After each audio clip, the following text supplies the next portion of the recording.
Good afternoon and welcome to the Sustainable Materials Management webinar series, a joint effort between the National Recycling Coalition and the Pennsylvania Recycling Market Center. My name is Wayne Bowen and I'm the Program Manager for the Recycling Market Center, and I will serve as your moderator today. We would like to extend a special thanks to Bob Hollis of the Mobius Network for providing the webinar management software for this series, and Lisa Ruggiero of the National Recycling Coalition for providing technical support.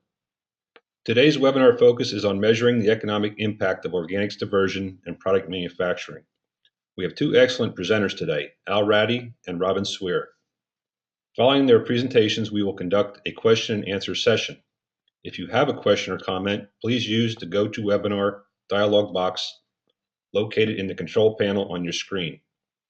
You may also use the dialog box to request assistance if you are experiencing technical difficulties during the webinar. Please note that an edited webinar version will be made available for viewing via YouTube links on the National Recycling Coalition and Pennsylvania Recycling Market Center websites. And now I'd like to introduce our first presenter, Al Ratty. Al has been involved in the U.S. composting industry since 1981 when he co-founded EarthLife Sales, a privately owned company specializing in compost marketing. EarthLife Sales became the largest marketer of compost on the East Coast, representing all major producers from Philadelphia through Washington, D.C. Al is currently Director of Market Development for the U.S. Composting Council and the manager of the USCC's Seal of Testing Assurance Program, or STA. The STA Program is a national compost testing and labeling program and has recently launched the Consumer Use Program, the first national compost standards program. Mr. Ratty is a graduate of Penn State and the University of Maryland's Better Composting School. And now I'm going to turn the program over to Al. Appreciate the opportunity to meet with you all today and share our opinions, our being the U.S. Composting Council, on the economic impact of organics diversion. Obviously, our focus, as you might expect, is going to be about composting and the impact that the composting industry, both production and the sale of the product, might be having. I've done a number of these webinars, and it's far better to see your smiling faces and make sure that everyone is awake and alert and paying attention, but I'll use my imagination, and hopefully that's what's going on out there. So as soon as I can get a slide up here, we'll get going. While we're waiting on that, I guess I can talk a little bit about the U.S. Composting Council. For many of you, hopefully everyone has at least heard of us, although I typically like to see a show of hands to assure me that folks know we do exist. We formed back in 1990, the dark ages of composting, as a professional organization, a trade organization, to try to elevate composting as an industry, to make compost a more recognizable household name. We are still pursuing that mission. We've made a lot of progress over the years. Again, commercially, pretty much everyone on the commercial side of the business, the landscapers, the nurserymen, the soil folks, now know what compost is all about, and we're going to be embarking on a campaign to educate the consumers in 2013, which I'll touch on very, very briefly at the end of the presentation. As I mentioned in my opening comments, organics diversion and product manufacturing, for the most part, consists of composting in 2013. There are a few other technologies in place. Anaerobic digestion, which I would expect that most of you have heard of, is catching on a very limited way in a few parts of the country, but I think it's really safe to say that 99% of organics that are being diverted from disposal and into recycling are doing that through composting. The organics that we're talking about today will be your yard trimmings, leaves, grass, brush, manures, food scraps, biosolids, and pretty much anything else that rots, that decomposes. All organic material can be diverted from disposal into composting, resulting in a beneficial end-use product, assuming that proper protocols are employed during the composting process. The mission statement of the U.S. Composting Council, you'll notice in the second line, how coincidental, to advance composting and promote compost use to enhance soils and provide economic and environmental benefits for our members and society. This statement has been in place for a number of years. I assure you I did not create it just for this webinar. And that's what we'll be talking about today. We're going to be sharing with you, when I say we again, this is the U.S. Composting Council, our thoughts, what we know, what we don't know, what we think, and what we expect, because hard data is unfortunately lacking as far as quantifying a number of these areas. But I will share with you, again, that data which we do have our hands on, and hopefully present a compelling case that organics diversion through composting will in fact is already having a significant impact and will have a very significant economic impact as more and more of these organic residuals, we do not call these things waste, they are feedstocks for our compost manufacturers, as more and more of these organic residuals are diverted from disposal into product manufacturing and into composting. Next slide, please.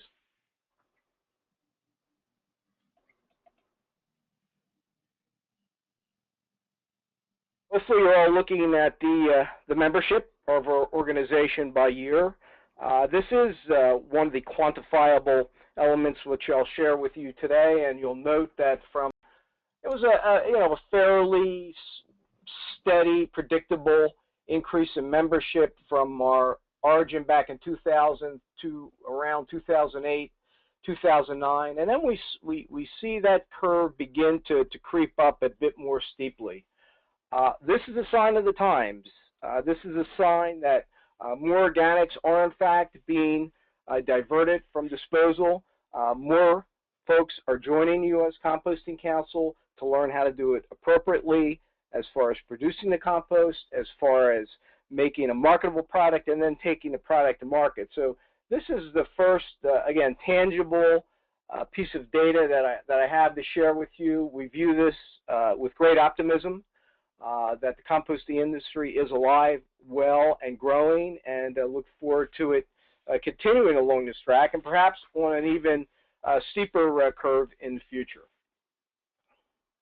Next slide, please.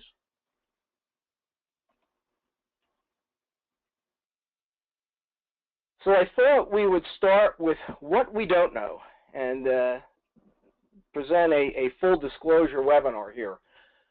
NAICS, formerly the SIC, is the North American Industry Classification System. This is a federal program administered by the Office of Management and Budget, and really all of the industry, for the most part, all the mainstream industries in the United States receive a number from NAICS, which legitimizes their existence and substantiates their existence as a real valid industry. Unfortunately, compost manufacturing does not, at this point, have a standalone code within NAICS. We're currently just lumped in there with fertilizers and fertilizer mixing, which is almost the polar opposite of what composting is all about and what organics diversion is all about. So this leads us to having no consolidated, reliable data source for the information that we all like to know. We certainly would like to know as the professional organization for the industry. We'd like to be able to share that with regulators and with politicians around the country, again, to promote our industry, to make it take its place as a very mainstream organization, a very mainstream industry that's really helping the economy and helping the environment and helping business around the country. We have taken this project on and under advisement as direct inquiry from our membership, and hope to be coming up with an RFP perhaps as soon as this summer to engage some folks to follow the steps that are required to achieve a NAICS number. Once we get that, we're going to be able to present a much more quantifiable case for the composting industry across the country. Next slide, please.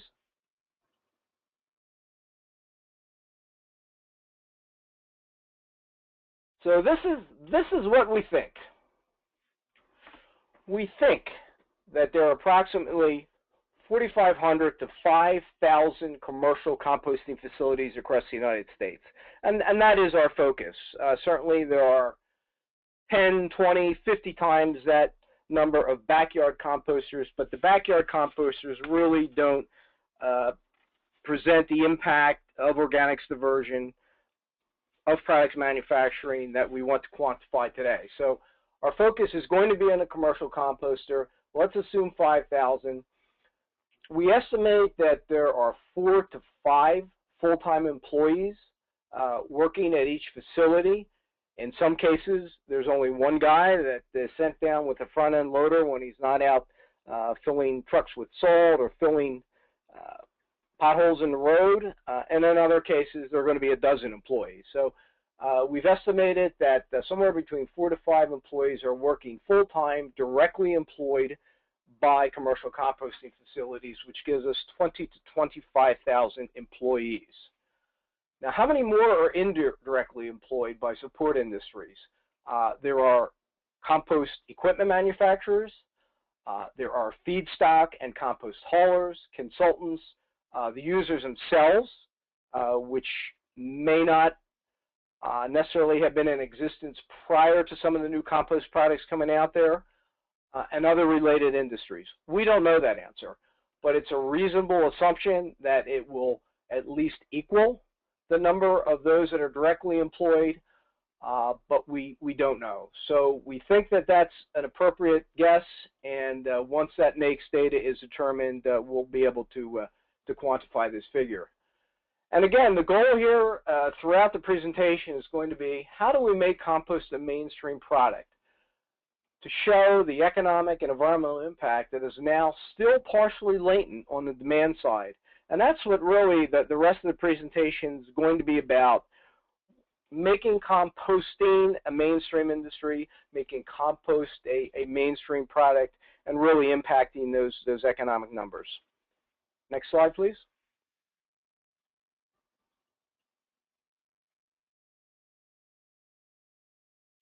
This is what we do know. As I said earlier, composting and compost have to become mainstream industries and products in order to make a legitimate environmental and economic impact, in order to get that NAICS number, in order to be on the radar screen of government. Now, how do we make that happen? How do we, as an organization representing commercial composters across the country, make that happen? We're doing a couple of things. We're organizing compost operating training courses and running them nationally 3-4 times a year. And perhaps more significantly, we developed the Seal of Test and Assurance program back in 2000. The question of what is compost has always sort of haunted our industry.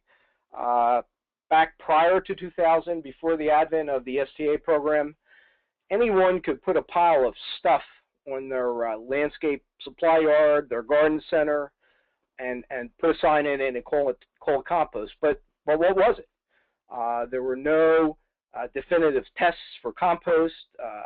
Folks couldn't necessarily differentiate between compost or bark and topsoil, and that was a real flaw, and really the first step that had to be addressed to make compost a mainstream product, to give it that economic impact that we all want and certainly the industry needs. And in 2000, the Seal of Testing Assurance program was developed as a very, very significant first step to make that happen. Next slide, please.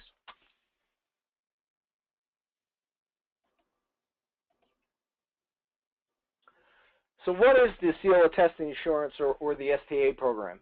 It is the only national compost testing and information program that employs standardized practices across the United States through a series of certified compost testing labs. These labs run compost-specific tests They're all monitored under a proficiency program, just like any other mainstream agricultural product, so that an end user in Florida can look at data from Pennsylvania, from Florida, from California, and know that he's looking at a level playing field, a uniform set of tests that realize a uniform set of data. The purpose is to assist compost end users purchase product that they need for their project, assure that the users know the characteristics of the products they purchase, and improve overall consumer confidence in the compost selection and utilization process. Again, basically to make compost the mainstream horticultural product. Until that happens, we won't have the economic impact that we know that we can have, and that has happened very, very successfully over the past 12 years. Next slide, please. STA compost is now mandatory for 8 state departments of transportation and 1 state EPA agency. The Florida EPA requires composters to participate in this program. More will follow as infrastructure builds, no doubt about it. These state DOTs alone use over 100,000 cubic yards of compost on their own projects. Now take a look at the stats. You can read the slide as well as I can reiterate it here. We have 190 companies in the program, and this was as of the end of 2012. We're now over 200. Approximately 3.7 million tons of compost are in this program, or approximately 19,500 tons per company. Now let's reflect back on the slides that I showed previously, and our estimate that there are approximately 5,000 facilities in the program, or not, sorry, I wish in the program, 5,000 commercial composting facilities in operation across the country.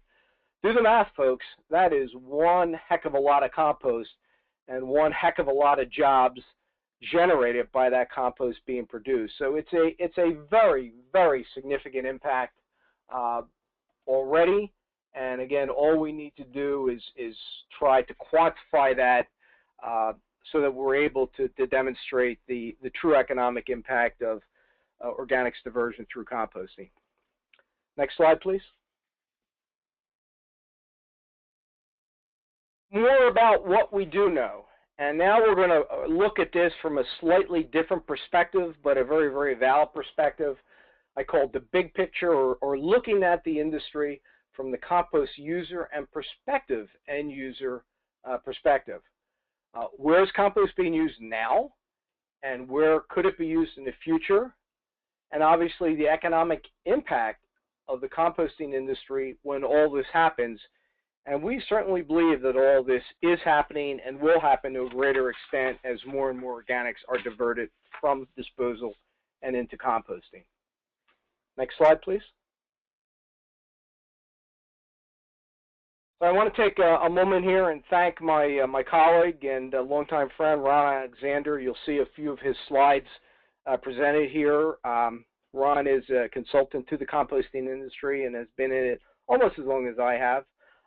So I begged, borrowed, and stealed a couple of his slides to present the landscaping industry statistics and look at the economic impact of composting and compost use based on a 2011 study by Irrigation and Green Industry magazine.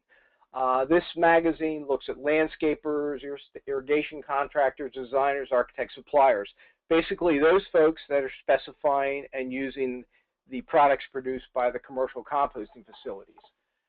As of 2011, the current market value for this industry, now not compost specific, but for this industry, was somewhere between $40 to $60 billion annually. And this does not include the small gardeners. The magazine estimated that there were 35,000 to 38,000 landscape contractors in the country, with a slight decrease as a result of the economy from 2008. And this does not include an additional 3,500 lawn care companies nationwide within the industry. All of these companies can be using compost. Again, and there's sort of a push-pull in this industry. The push side would be the regulatory side, where organics are banned from going to landfill, and they have no alternative other to go into recycling. Then we have the pull side, which is the market demand side, where these are the customers that can use compost, that can add to their job base and really impact those economic numbers. So approximately 27% of landscapers are members of one or more trade associations, attend their conferences, and diversifying their services is becoming more critical. Just like any other business, landscapers can't really exist on just one function anymore. So you're now seeing a much more diversified landscape contractor market. They're mowing lawns, taking care of trees, doing irrigation work, doing green landscaping. Again, all very significant when you look at the big picture from the end user side. Next slide, please.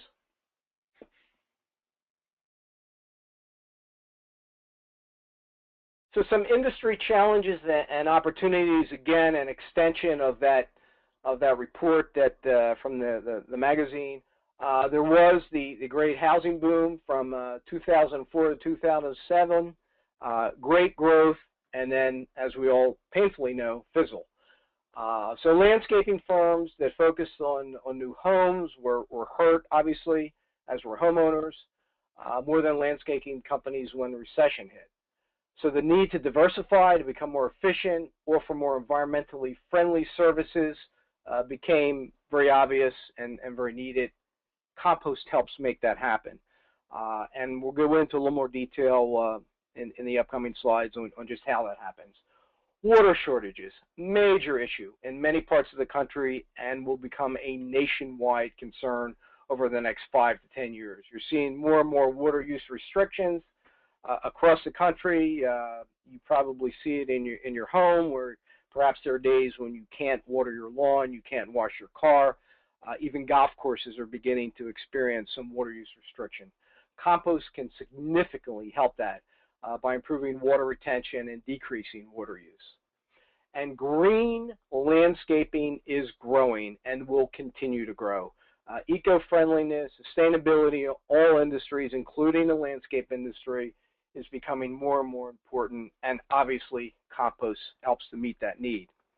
So let's take a look at some of the obvious uses for compost, where it's being used, where it should be used, and where it could be used. And let's go to the next slide, please. So this is a list of compost uses. Soil amending, mulching, top dressing, you name it. Basically, anywhere that you would use topsoil, you would use peat moss, pine bark, any soil amendment, you're going to be able to replace those products, those non-renewable products in some cases, with recycled organics vis-a-vis compost. You will be able to use less product, you will get better results, and the landscaping industry that was in demise, that was in decline, is definitely on the way back. And we believe that compost is going to help make that happen and make it happen quicker. Next slide, please. One of the new uses that has created jobs, has created companies, has created end-use opportunities is the use of compost for soil erosion and sediment control. There is a national specification by the AASHTO Group. The AASHTO Group is the professional organization for DOT and roadway officials across the country. And they created an erosion control spec that compost is an integral part of. It's a new grade of compost. It's a coarser grade of compost, so there's going to be more pull-through to produce this material. There's going to be more organics diverted by the lands, diverted from disposal in order to fill this need. There will be new equipment required to apply this compost, and many, many new business opportunities. We're seeing many states begin to embrace this specification. Right now, DOTs are probably the largest users of compost across the nation, and this one specification really helped to generate generate a whole new industry, a whole new set of business opportunities, and just the improved economic opportunity for organics diversion. Next slide, please. Now let's take a look at compost customers, perceived market value, and market acceptance, market segment acceptance. And none of these, as a footnote, are anywhere near being fully saturated with compost product. Landscape suppliers, every one of them can put compost to work in their business. Garden center, they can use compost, they can resell compost. Landscapers are probably the single largest market segment using compost now in the United States, and again, nowhere near the saturation point. Soil mixers can use compost, can sell compost, can blend compost, can fit it into just about every aspect of their business. Retail is probably the last frontier for the commercial composters. It's a costly proposition. Most retail sales do require packaged product, which adds another layer of cost, but it also adds another layer of jobs. As more and more of these products are produced, they're going to have to be packaged, they're going to have to be made available to the retail consumer in that manner. And as I said earlier, DOTs and public works projects, probably the largest use of compost as a single market segment in the United States. Some of the less saturated markets, greenhouses, nurseries, golf courses, ball fields, organic farmers, we're just scratching the surface on uses there. Some of these end uses require mixes. Others are very specific in their product needs, organic farming being an example. But these are all latent markets that are sitting out there waiting to pull material out of the landfill and into use, and deriving the economic benefits from doing so. And of course, land reclamation is an ongoing use, timing issue related to when sand quarries and landfills need their final cover. But again, the significance of this is to demonstrate the markets that are out there, the markets that can use compost, and to again emphasize that we're nowhere near saturation level on the amount of material that these companies can use. Now let's look at the financial side of this again. If I can have the next slide, please. Now, why does a landscaper, a golf course, a homeowner, a ball field want to use compost? Well, a couple of options. The way it's always been done has been, as far as a landscape installation, is to bring in about 6 inches of topsoil. Applied price anywhere from $30 to $35 a cubic yard. That's an estimate. That's a general estimate based on activities across the United States. Or roughly $3,000 for this project, or $26,000 to do an acre of applying 6 inches of topsoil installed on that acre. Now, what's the alternative with compost? With compost, because it is a soil amendment, you are only going to be applying 2 inches of compost and working it into the 6 inches of whatever material is on site, be it subsoil, be it topsoil, but you only need 2 inches of compost to derive the same agronomic benefits. So you've just cut the volume of material required by 2/3. Now, granted, there is a slightly increased cost because you're now rototilling the compost into the soil. So your installed price is now going to be $40 to $45 per cubic yard, but because you're using so much less material, you've cut that per acre cost by almost 50%. Now, that's a real strong economic incentive to use more compost, less non-renewable products. And again, these are new jobs. Getting out there, spreading the compost, incorporating the compost is a new landscape project. Next slide, please. Water savings. We at the U.S. Composting Council think that this is gigantic. As I mentioned earlier, we're seeing more and more water use restrictions being applied across the country. Compost helps change that. Compost improves pore spacing in heavy soils. It breaks up very, very heavy soils And conversely, it also works equally well in fine soils. And I used to say it works great in Pennsylvania dense red clays and equally well in the sandy soils of New Jersey, as water holding capacity in sandy soils breaks up very, very heavy soils. Organic matter in the compost swells and holds water, therefore allowing roots to penetrate easier, further, so that the plants derive the water, the plants derive the nutrients that are in the soil. Turf research is showing that irrigation can be cut 30 to 50% when compost is incorporated in the site soil. These are huge cost savings. These are huge incentives to using compost in the landscape in place of non-renewable products. Next slide, please. I would normally ask for a show of hands here to see how many of the audience have heard of LEED. Hopefully, most of you have, and there could be a full day webinar on all the intricacies and details of LEED. LEED is an acronym for Leadership in Energy and Environmental Design.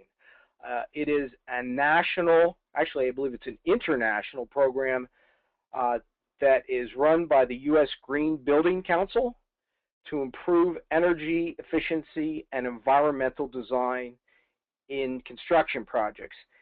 And sort of a sister organization, a sister project, a sister initiative is the Sustainable Sites Initiative, which focuses on the landscape version of LEED. And both of these programs assign buildings and grounds points for meeting prescribed objectives within the program. I will share the website for this in my last slide. It is usgbc.org. Again, you can spend days sorting this out. These are relatively new programs. Sites really isn't fully operational yet. It's still in a sort of a beta test phase. LEED is fully operational.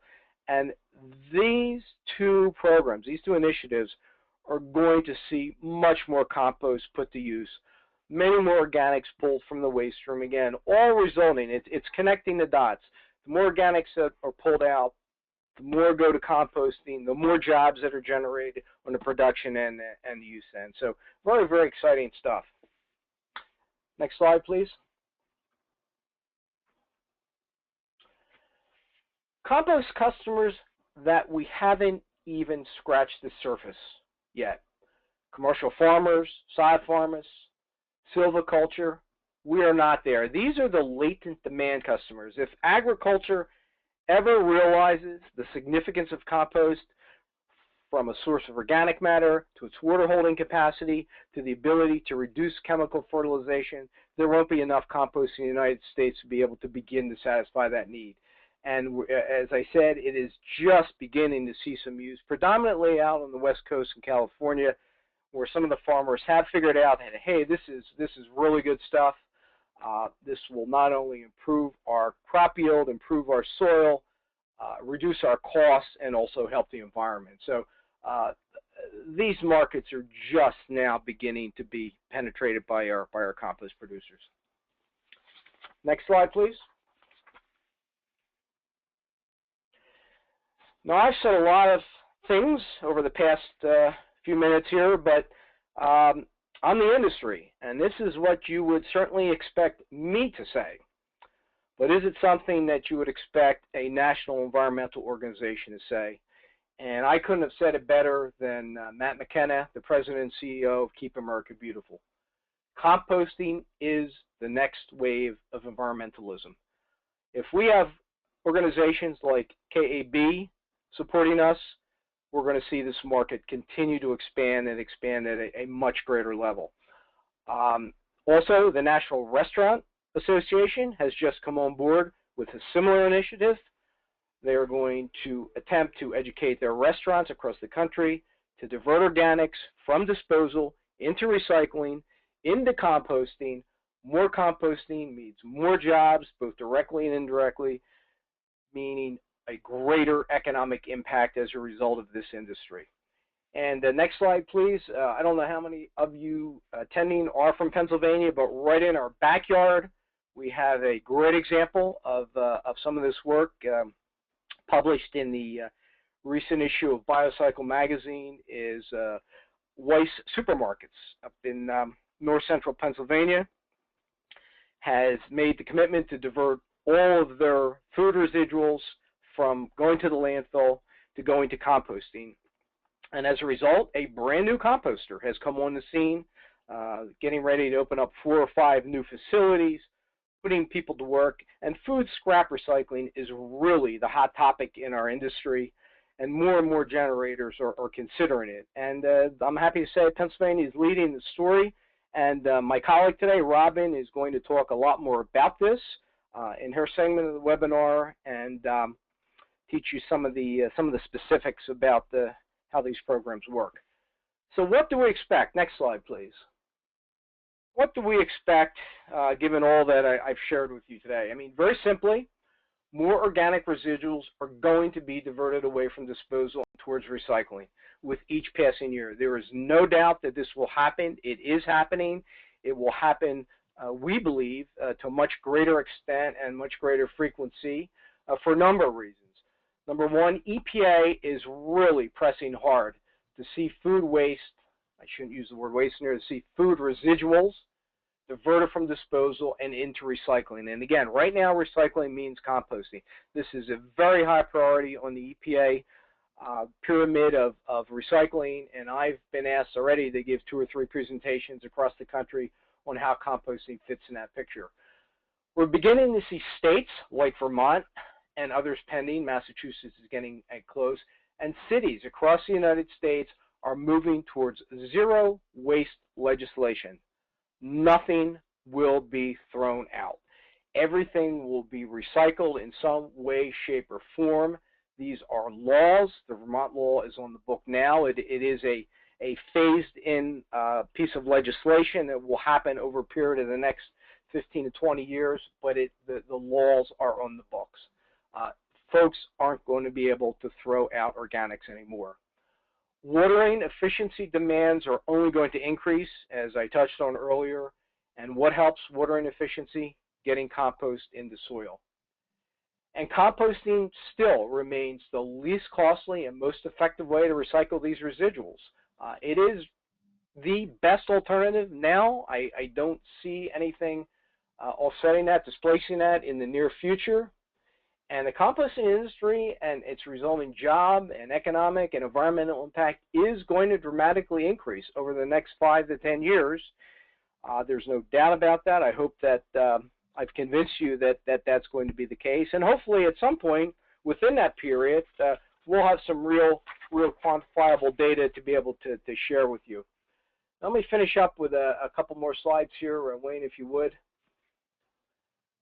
We've just launched a brand new website, buycompost.com, in an attempt to educate the consumer on the wonderfulness of compost and all the benefits that it brings to them. Again, that pull strategy to increase the demand for these compost products, resulting in more compost being produced, resulting in more jobs being generated.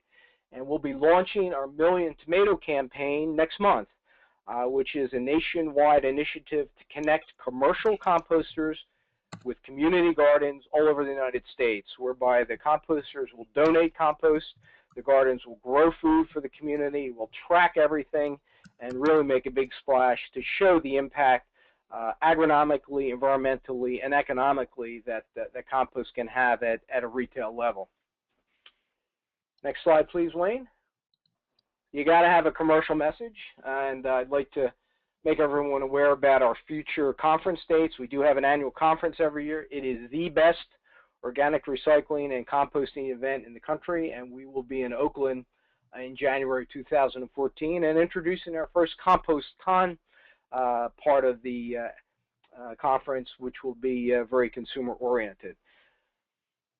Last slide, please, Wayne. So with that, I hope that I've presented a compelling case to demonstrate both subjectively, obviously, and objectively that compost is a real alternative and really is making an economic impact on organics diversion, product manufacturing, as well as the environment and the soil. We believe that everything that I've just shared with you is happening and will happen to a greater extent, and hopefully, again, I've helped convince you that that's the case too. And with that, I will turn the presentation back to Wayne and be available to answer any questions you might have. Thanks. All right, thank you, Al. Very, very excellent presentation.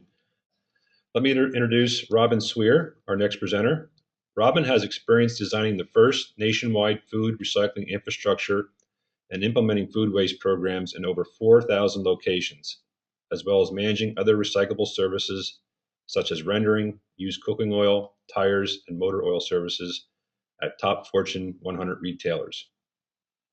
At Sweer Consulting, Robin bridges the gaps between food waste generators, haulers, and recycling sites to enable recycling sites to recover more feedstock.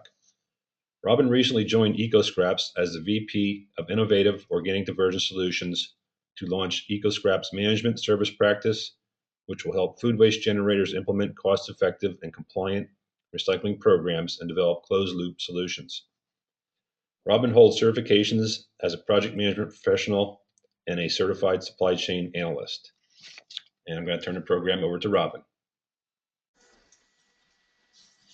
Okay, if we can go to the next slide, we can get started. First, a little bit about my company. Several years ago, while our founders were in college, they were astounded by the amount of food waste generated at their favorite all-you-can-eat pancake house. They realized quickly that this waste could actually be a resource, and years later, they founded EcoScraps to sell bagged food-based compost products. Next slide, please. Over the next several years, the product sales have done well, and our mission toward landfill diversion has received great traction in the marketplace. We've even been featured on the cover of Inc. magazine. As retailers demanded more of EcoScraps products to sell on their shelves, EcoScraps encouraged those retailers to divert their own food scraps and green waste.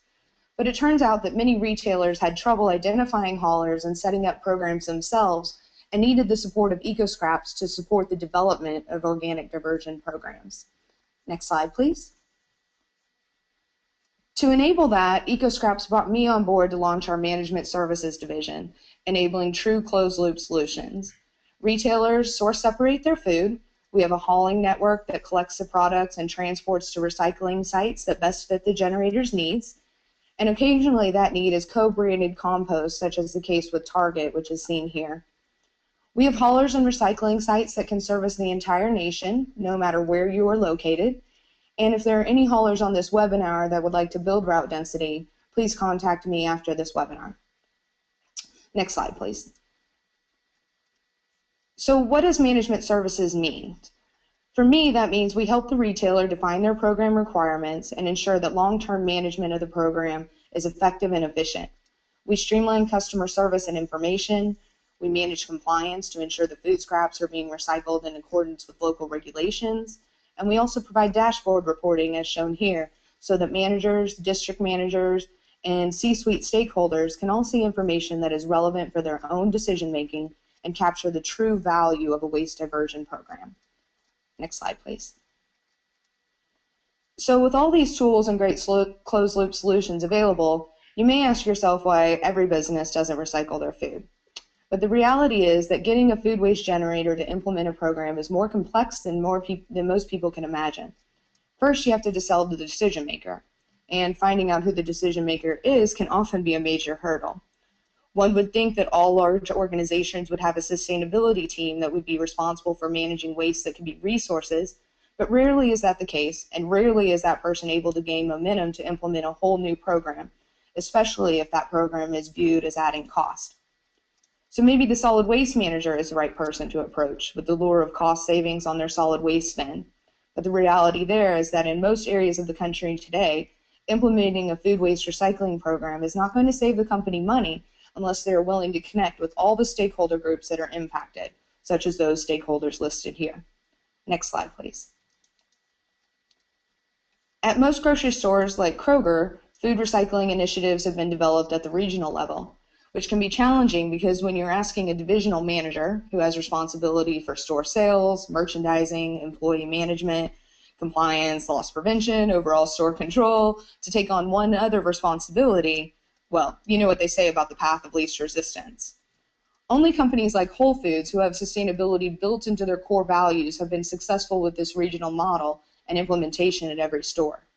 Companies like Kroger are becoming more successful as they develop best practices at the regional level that are encouraged by corporate and shared across the organization, but they still haven't been able to implement every store because they haven't implemented and connected all the stakeholders. Next slide, please. Some large organizations like Walmart lead these initiatives at the corporate level, and their operations, solid waste, and sustainability teams have partnered to champion the program.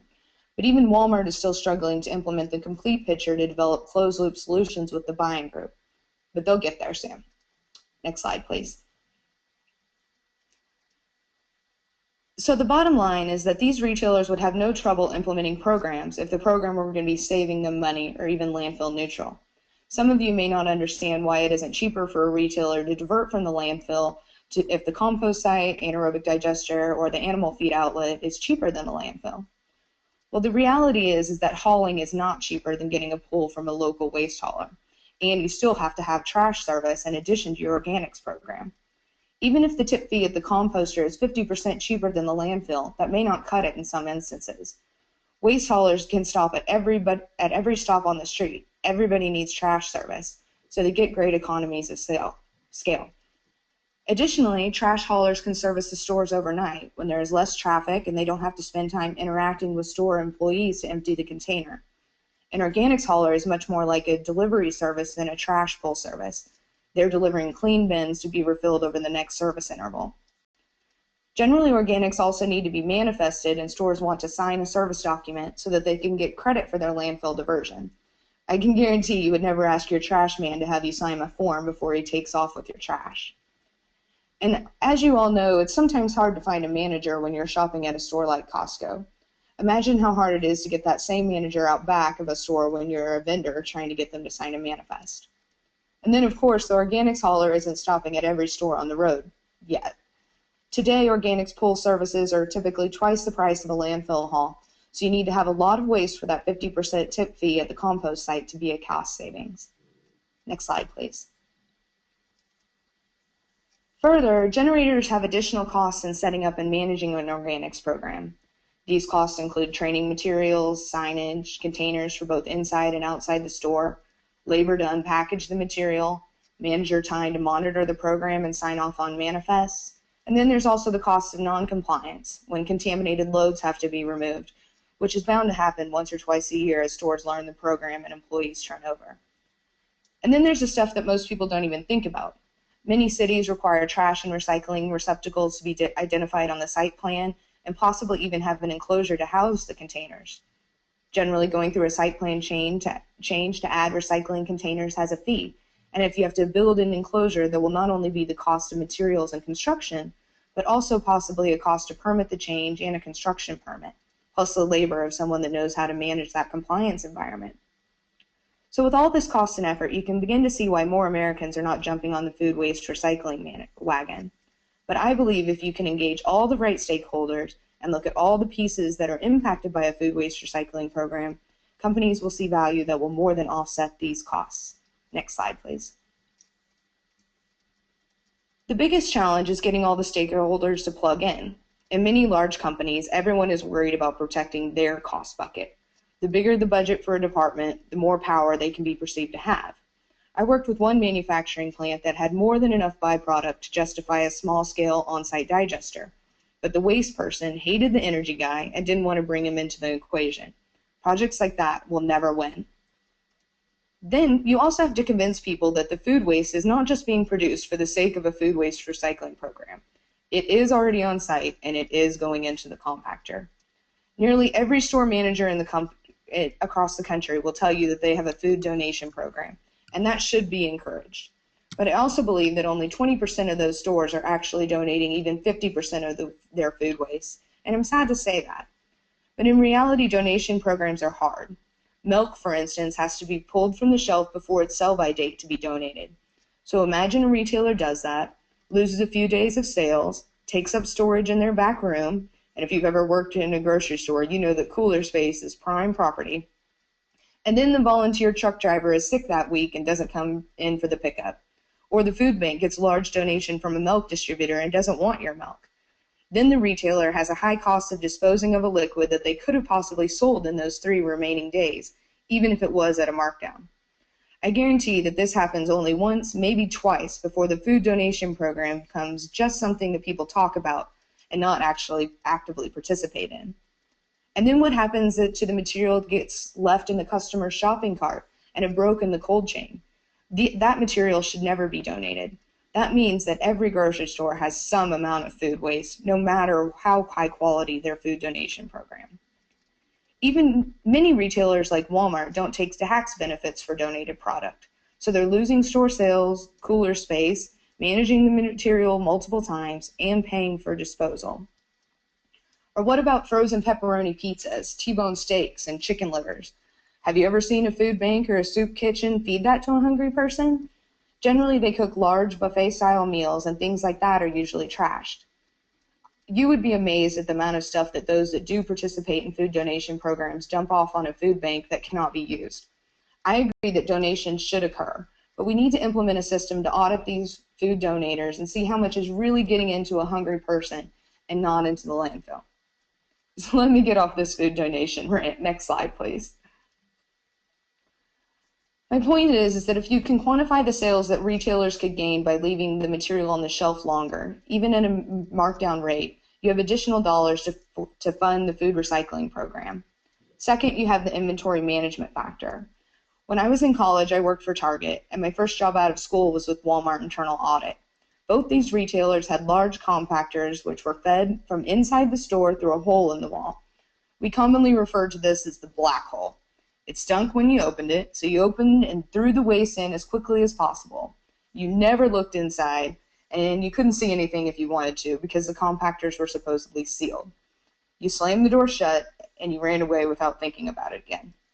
In this type of situation, you could easily see how someone could throw away a box of peaches during every shift, and no one would have any idea that they'd over-ordered peaches or ordered a poor quality of product.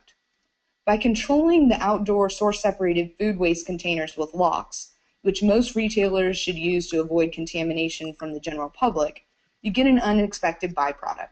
Department managers are forced to see what is wasted. Seeing this waste will naturally cause them to pay closer attention to store sales and order less of that product in the future, avoiding both the cost of purchasing unsellable material and the cost of disposal. The challenge with quantifying these savings is that the team have to tap into systems that hold the markdown and throwaway dollars that a retail spends, and then tie that back to your waste spend year over year. And that means someone has to have access to 2 departments' cost buckets. There are further savings that impact the solid waste side. First, trash compactors are generally not meant to manage liquids. If you go to any retailer that has a compactor, I bet you will see one of these large stains on a pad from the compactor leaking. I actually took these pictures from the first 3 grocery stores I saw when I was in Honesdale, Pennsylvania. If that compactor leaked as seen here, and then some of that material got into the stormwater drain, the retailer likely incurred fines from getting waste into the stormwater drain. And that is especially true if you're a big retailer with deep pockets. Seems like they get inspected more. The retailer will definitely incur costs to have their parking lots washed because the leak liquid gets sticky and begins to smell. And I'm not saying that all food waste starts off at a liquid, but believe me, if you put plums into a metal container or a compactor in July, those plums will juice themselves and you'll get liquids. Food containers, source-separated food containers that is, are designed to manage the liquid nature of food waste and won't leak. Non-leaking compactors allows the retailers 3 forms of savings. First, the avoided cost of stormwater fines and parking lot cleanups. Second, they don't have to have their trash compactor washed because it won't stink. Generally, food waste containers are washed weekly or as needed as part of the normal service price, and that really helps limit the odor behind the stores. And 3, the limited odor and stickiness in the parking lot will allow the retailers to spend less on pest expenses like fly and bee control. Another savings point is electricity savings from not pushing the compactor button as often. Food waste does not need to be compacted, and if the grocery store recycles their cardboard and plastic and then implements a food recycling program, you will barely have anything left in the trash can other than the bathroom trash. This will greatly reduce the energy expense to operate the compactor and allow the generator to reduce the frequency in which their compactor is serviced. Next slide, please. What I've talked about now mostly impacts the store's operations group and possibly the solid waste and facilities management teams. These groups are pretty used to working together, so if a generator has a system to monitor these costs and the desire to understand the full picture, you can really start to make some traction. But of course, as you add more stakeholders, it can become somewhat like a telephone game where the message can get distorted through each transmission if you don't have a project champion or a strong management services team to drive. If retailers have strong management, marketing can be a major driver of the initiative. The idea is that if you market yourself as green, you will get increased customer loyalty and therefore sales. The challenge is that marketing isn't just as easy as saying, we recycle. Retailers have to be able to back up those claims with specific diversion numbers, recycling methods, and prove their material wasn't just illegally dumped into Farmer Joe's backyard. Closed-loop products can also add dollars to the value chain. These products are generally lower cost than what someone like Garrick or Scott's can produce, allowing for higher markups on the products. Locally branded green composts also tend to outsell the big guys from my experience. People who know about compost just seem to prefer local and green stories. It's built into the nature of the buyer. Many retailers are also trying to source more locally grown fruits and vegetables. Improving soil quality with closed-loop compost makes this possible. What better encouragement would an operations manager need to implement a program than meeting the value statement of locally grown and at a cheaper price to increase store margins and sales? And once you've tied in a retailer on this many aspects, it's really hard for them to walk away from a food donation program. And frankly, why would they want to? Next slide, please. The critical idea is that if you just compare landfill pulls and tip fees to food waste diversion program costs, you will never see landfill neutral programs. Hopefully these ideas give you some insight into what food generators care about and how we can begin to engage internal stakeholders to connect the dots in making food diversion critical to the overall sustainability program. And of course, if you can't do it on your own, EcoScraps is here to support you. Thank you. All right, thank you, Robin. We're now going to field some questions for our presenters. Again, if you have a question, please enter them into the GoToWebinar dialog box. This one is actually a comment from Mr. Alexander about the web address for AASHTO. He's mentioned the web address for this AASHTO site does not work. So he's recommending you go to www.transportation.org. And there was a follow-up question about the AASHTO specs. Is there any place where they can get them for free? Not that I'm aware of. We have been permitted to share a few of them on our website, but they do sell those specs per cost creating them, and I am not aware of a place where they can be picked up at no cost. I know some Department of Transportations do reference the AASHTO specs, and sometimes they incorporate them into their regulations and requirements. So it all would depend on the particular Department of Transportation.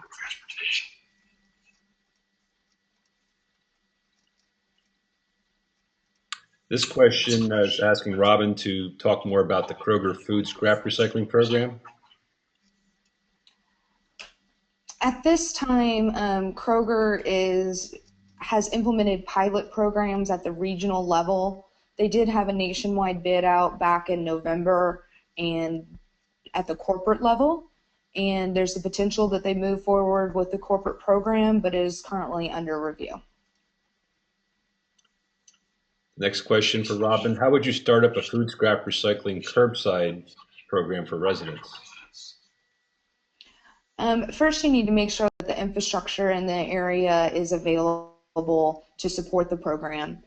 The city of Madison, Wisconsin has presented previously at both BioCycle and U.S. Compost Council events on the steps that they went through to first determine how much feedstock was in the area, what level of contaminations would be tolerable, how to best market the program and implement. And I would definitely recommend reaching out to cities that have been successful with the program to learn their insight. And you can contact me after the webinar to get some of those contacts if you're a city looking to implement a program. Another question for Robin. They're curious as to running into competition with larger waste haulers, basically competing with your food collection routes. Yes, in some areas, the waste haulers like Waste Management and Republic do perform waste collection services. And in my experience, they can be a great partner. I think the challenge with that is that the waste haulers are often interested in getting in and out of the stop as quickly as possible. And I really view this as a service where you need to make sure that you're educating the manager on every stop to make sure that there's no contamination in there. And so while waste haulers can often be more cost effective, and certainly they vary in different markets, I often find that the materials that traditional waste haulers collect are more contaminated than people who solely focus on organics hauling and tend to produce higher quality compost and material that may be appropriate for animal feed or anaerobic digestion. Okay. Robin, I'm combining two questions here concerning setting up a collection route, types of trucks, types of equipment, containers. Do you use toters? Do you use bags? So just kind of a soup to nuts on collection. You know, I recommend starting slow and steady. It really is going to depend on your generator's needs. I tend to prefer not to use bags whenever possible, but that is only possible if you have the ability to wash the containers on every service. And there's many trucks that offer onboard washing solutions. If the generator does want to take the material, the containers inside, like if you're using totes, then it is recommended that you use compostable bags. As far as trucks, you can either use an exchange, like a box truck where you're loading up the toters and exchanging them on each service. The benefit of this is that you can wash the containers on your own recycling site. The drawback is that you have to touch those containers multiple times. Once when you're loading, unloading, washing the containers, laying them out to dry before you stack them up again. We find that toters that get stacked up when they're wet can start to build up mold and stink, and so they really need to be laid out to dry. The benefit of a tip truck is that you can collect more volume. So if you're somebody like a Walmart store and you only want to have once a week pickup, it'd be really difficult to use a tote program because you need 50 of those things out back of the store, and it can really take up a lot of space. And you can imagine a big windstorm coming and picking up 2 or 3 of those empty ones, and you have a whole other set of problems on your hand. So for large-scale generators and not having to manage the container multiple times in terms of saving on labor expense, I generally recommend going with a 2 or a 3 yard container. And basically this is what EcoScraps does every day. So if you're a hauler looking to get into the business, please feel free to reach out. We can connect you with those in the industries that have equipment of this nature and share some of our lessons learned, because the more people that are able to implement programs that are successful and keep the generator happy, the better recognition we get in the market, and the more people that start to participate, the more compost and other products we get available in the market. Has anyone estimated how much food waste was diverted to composting in 2012 in the United States?